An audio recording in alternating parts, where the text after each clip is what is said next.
जिस जातीय समीकरण को साध के लालू प्रसाद यादव ने अपना तख्तो-ताज बनाया, जिस जातीय समीकरण के भरोसे तेजस्वी यादव ये कहते हैं कि इस बार विधानसभा के चुनाव में आरजेडी बिहार की सबसे बड़ी पार्टी बनकर उभरेगी, उस जातीय समीकरण का बंटाधार हो चुका है। वो जातीय समीकरण टूट के बिखर चुका है और इस बार बिहार विधानसभा चुनाव 2025 मुश्किल भरा होने वाला है आरजेडी के लिए, लालू प्रसाद यादव के लिए और तेजस्वी यादव के लिए, साथ ही उनके समर्थकों के लिए भी, जो ये सोच रहे थे कि तेजस्वी यादव इस बार बिहार के मुख्यमंत्री बनने वाले हैं। क्योंकि जो अभी समीकरण सामने आ रहा है और जिस तरीके से लालू प्रसाद यादव का जातीय समीकरण टूट के बिखरा हुआ नजर आ रहा है, यह बता रहा है कि इस बार का विधानसभा चुनाव आसान नहीं होने वाला। क्या है पूरी जानकारी, क्या है पूरा मामला, इस पूरे प्रकरण से, इस पूरे घटनाक्रम से भी हम आपको रूबरू कराएंगे कि कैसे कैसे समीकरण टूटे। लेकिन उससे पहले, मेरा नाम है रजत और आप देख रहे हैं जनता जंक्शन। लोकसभा चुनाव में ही एमवाई समीकरण की धज्जियां उड़ गई थी, यानी मुसलमान और यादव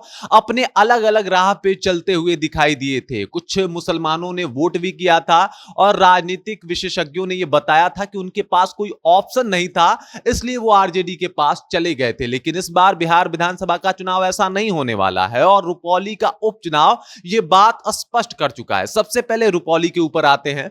रुपौली में अगर राजनीति समीकरण आपको समझना है तो वहां के जातीय समीकरण को आपको समझना पड़ेगा। 25% ईबीसी वोटर यानी अत्यंत पिछड़ा वोटर हैं और एक बार फिर से अत्यंत पिछड़ा जो भी वोटर हैं वो लालू यादव को नकारते हुए नजर आ रहे हैं। और जिस समुदाय से बीमा भारती आती हैं उस समुदाय के वोटरों ने भी बीमा भारती का साथ नहीं दिया है और यह स्पष्ट तौर पे हो गया है कि इस बार फिर से एक बार अत्यंत पिछड़ा वर्ग जो है वो लालू यादव के साथ नहीं दिखाई दे रहा है। जिस पिछड़े की राजनीति की ये है वो पिछड़ा उनके साथ नहीं दिखाई दिया। अब बात कर लेते हैं एमवाई समीकरण के बारे में। एमवाई समीकरण भी आपको यहां पे स्पष्ट रूप से देखने को मिलेगा। आपको बता दूं, रुपौली में 40,000 वोटर जो है वो मुसलमान वोटर हैं, वहीं 15 से 16,000 वोटर जो है वो यादव वोटर हैं और ये कुल वोट मिला के हो जाता है लगभग 55-56,000। लेकिन अगर बीमा भारती के वोट के ऊपर हम नजर डालें तो बीमा भारती को मात्र लगभग 30,000 वोट मिले हैं और ये बताता है कि न मुसलमानों का पूरा वोट इनको मिला है और ना ही इनको यादवों का पूरा वोट मिला है और ना ही इनके समुदाय यानी गंगोता समुदाय को इनको पूरा वोट मिला है। और यह बताता है कि अविश्वास तो बीमा भारती के लिए था भी, लेकिन तेजस्वी यादव ने इतनी रैलियां की जाके वहां पे, लालू यादव ने वीडियो कॉल के माध्यम से लोगों को एकजुट होने का संदेश तक दिया और बताया जा रहा था कि रुपौली का उपचुनाव जो है वो सभी पार्टियों के लिए नाक का चुनाव होने वाला है। यानी ये सेमीफाइनल मैच है और फाइनल में क्या कुछ होगा यहां से ही तय होगा। यानी बिहार विधानसभा चुनाव 2025 में क्या होगा ये रुपौली का उपचुनाव ही डिसाइड करने वाला है। और रुपौली के इस उपचुनाव में आरजेडी तीसरी सबसे, एक तरीके से कहा जाए तो बड़ी पार्टी बनी है, मतलब तीसरे नंबर की पार्टी बन गई है। दूसरे नंबर पे कलाधर मंडल है और पहले नंबर पे निर्दलीय शंकर सिंह है। ये बात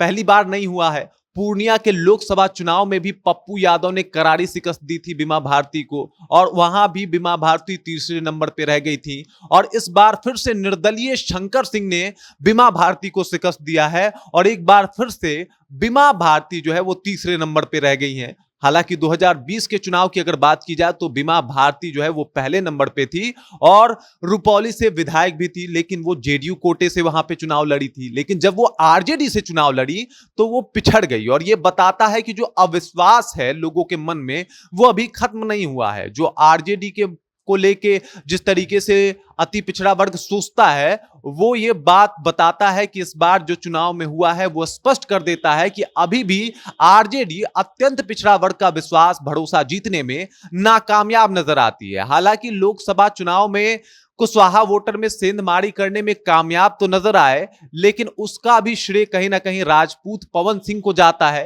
क्योंकि राजपूत वोटर वहां पे एक्वायर हुए और इस वजह से कुशवाहा वोटरों ने अपने अपने प्रत्याशियों को चुनने का फैसला किया था। लेकिन अगर इस तरीके से देखा जाए तो मात्र रुपौली में 7% राजपूत हैं, ईबीसी 25% है, मुसलमानों की आबादी और मुसलमान वोटर जो है वो 40,000 है, 16,000 जो है वो यादव वोटर है, और यह स्पष्ट करता है कि 59,825 वोट कलाधर मंडल लाने में कामयाब रहे। लगभग 6,000 वोटों से वो शंकर सिंह से हारे हैं। तो एक विश्वास तो जेडीयू के ऊपर, एनडीए के ऊपर लोगों का दिखाई देता है, लेकिन आरजेडी की जहां तक बात करें तो एमवाई समीकरण टूट टूट के बिखर चुका है।